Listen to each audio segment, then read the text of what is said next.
is Michael Stark. I'm the president of the new European Surgical Academy, based in Berlin, with members in 59 countries, with the aim to optimize surgical procedures. And I'm going to talk about Cesarean section, which I believe should be standardized for universal use. These are my disclosures.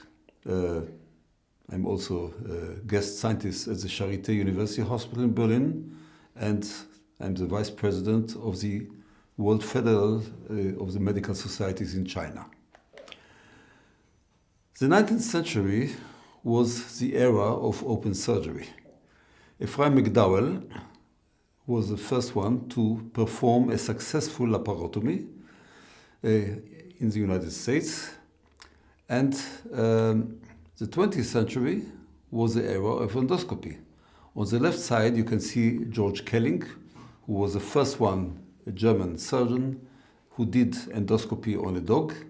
In the midline, you can see Raoul Palmer, the French endoscopist and gynecologist, who was the first one to start application of endoscopy in women.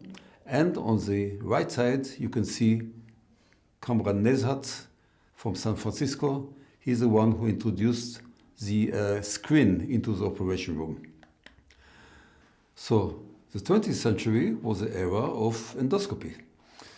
What is going to be the future of surgery in the 21st century?